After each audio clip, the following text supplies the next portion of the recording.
Psalm 23 is probably the most well-known psalm of them all. We all grow up with it. The Lord is my shepherd. Today I want to read Psalm 23 through a different lens, a leadership lens. Thank you for watching. If you enjoy the content, please please make a comment, interact with me, and then I would be honored if I could earn your subscription for this channel.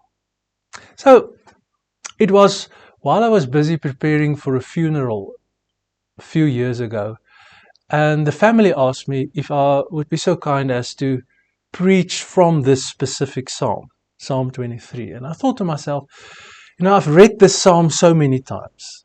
Let's just go back and do the diligent exegesis of this psalm. Let's go and look at it again. Let's forget everything I've learned about it and start with a clean slate and try and see what can I discover from this. So what can help you with reading a psalm anew is one of the previous episodes, Frames for Biblical Interpretation. You can go and look on this channel, you'll find it there, Frames for Biblical Interpretation. So I went through that process, using the frames, looking at different things. But as I was preparing for this funeral, I started to see some leadership implications in the psalm, a psalm that I've never thought before of in the context of leadership. And so let's go through it. Let me show you what I've learned, and let's try and apply it to us as leaders. So the psalm actually uses two metaphors. The first metaphor is in the first part of the psalm, and the second metaphor appears towards the end of the psalm. So let's look at the first metaphor in the first part. The Lord is my shepherd. I lack nothing. He makes me lie down in green pastures. He leads me beside quiet waters. He refreshes my soul. He guides me along the right paths for His name's sake. Now, you don't have to be a genius to see the metaphor here. It's a shepherd metaphor. A shepherd guiding, leading the sheep. A profession that was common in that time, and one that David himself was well acquainted to. So it's a shepherd metaphor, the first part of the psalm. But the second part of the psalm is a different metaphor. You prepare a table before me in the presence of my enemies. You anoint my head with oil, my cup overflows. This is a royal metaphor. Kings, usually when they conquered another nation or some enemy, they would bring that captive, so that enemies that's been captive, and display them. And they would feast in front of them. While they go hungry, they would feast in front of them. That's this metaphor. You prepare a table before my enemies. You anoint my head with oil. That's what happens when you become a king.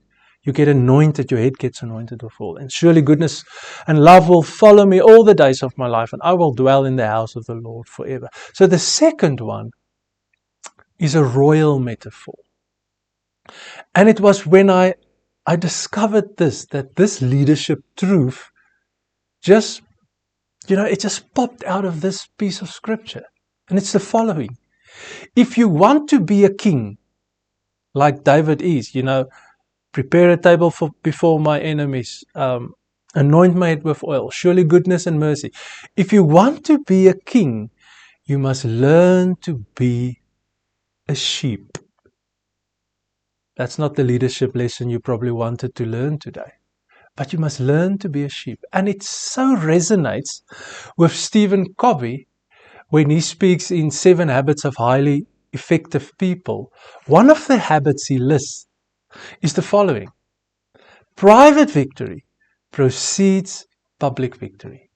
If you want to be the royal king, if you want to be the prophet, if you want to be the leader, if you want to be successful, there must be a private victory where you are quiet by yourself and have a private victory. It precedes public victory. And Covey goes in speaking about self-leadership and things that we need to overcome privately.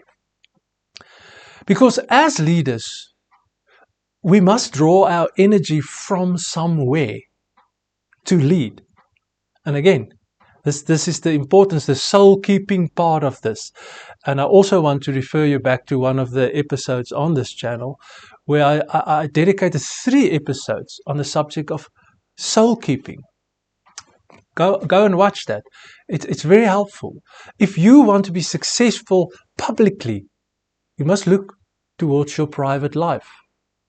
And if you want to be a king, you must learn to be a sheep, because it's there where you'll find the strength.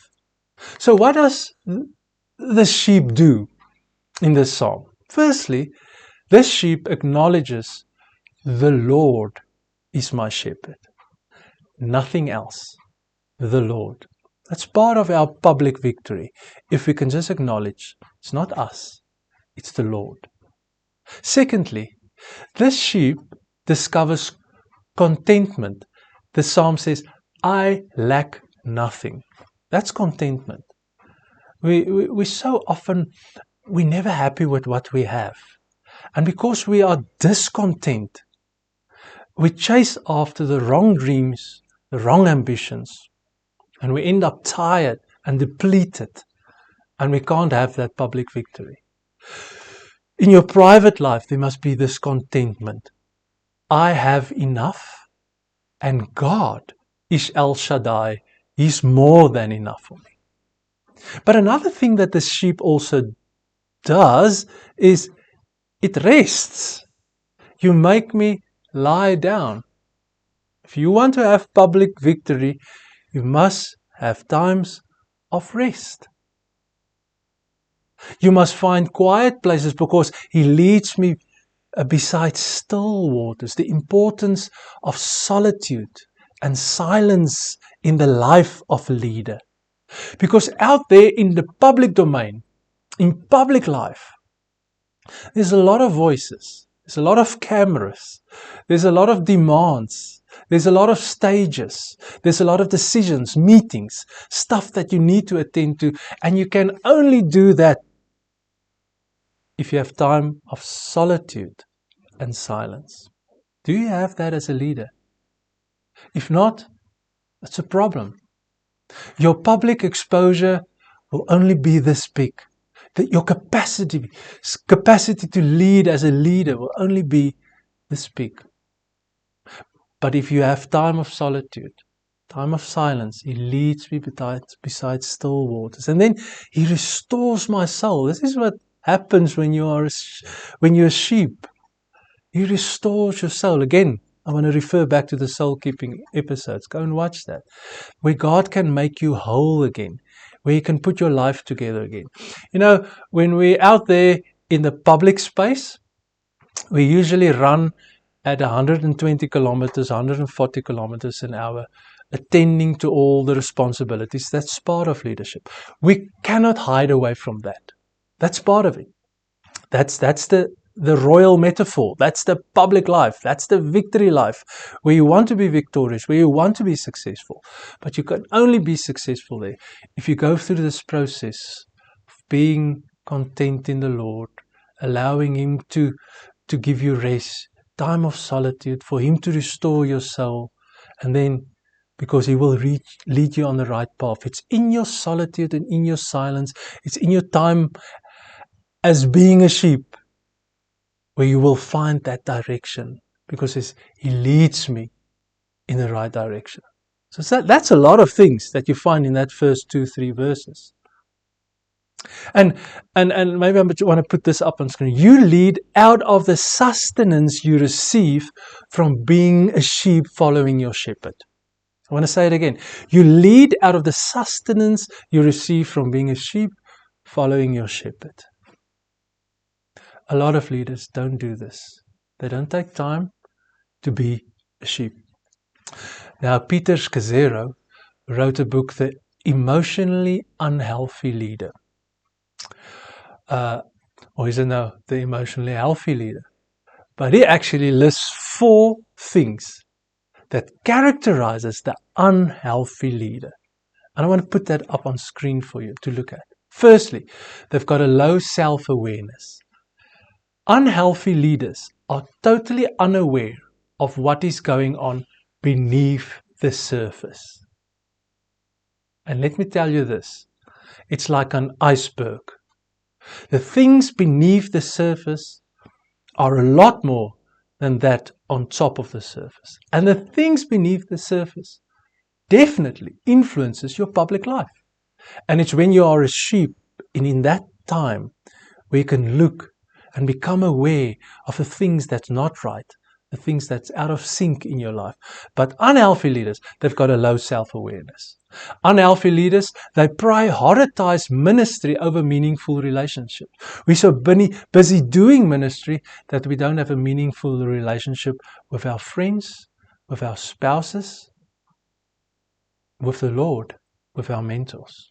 You prioritize, I must do this, I must get here, I must attend to this, I want to be successful publicly. But unhealthy leaders, they prioritize ministry over these things, and in the end, it's a problem. Also, they do more activity for God than their relationship with God can sustain. That's exactly what I said in the previous slide. You lead from the sustenance that you get from being a sheep.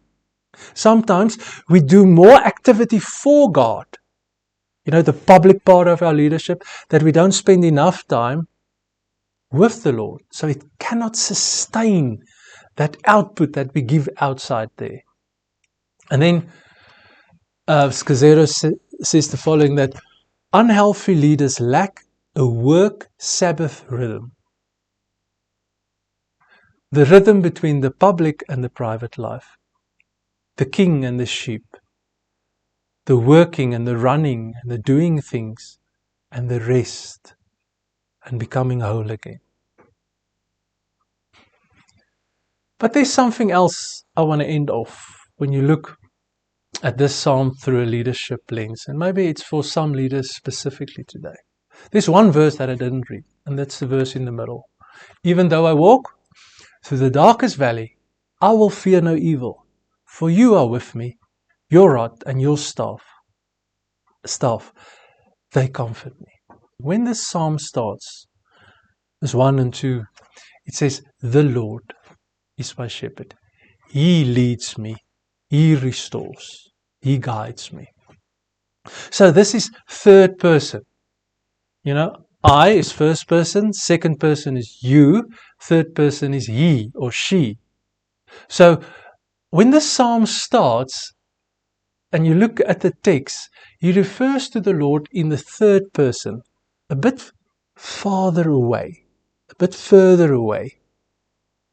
But the moment he goes through a difficult time, it becomes, you are with me, your rod comforts me. And it becomes personal. And this is important for a leader as well. When you go through a crisis, when you go through a dark patch in your ministry or in your leadership stint, remember, allow the Lord to come closer to you, because it's only in that times of crisis and dark valleys where the third person becomes the second person, where the Lord, that's somewhat a bit away, and you refer to him as him, he, the Lord, comes closer and he becomes you, becomes this friend. Maybe that's what you need to hear today, that your dark valley as a leader brings God closer and prepares you for the next level. I think it was the dark valleys in the life of David that also, along with knowing how to be a sheep, that prepared him to be the king that he was. And it's the practice of being a sheep, spending time with the Lord, and going through dark valleys and allowing God to come closer, that will better you as a leader. That will better your leadership skills. And as we always say, when the leader gets better, the organization gets better. I leave you with this. And you can choose. If you want to be a king, public victory. You must learn to be a sheep, private victory. Thank you for watching.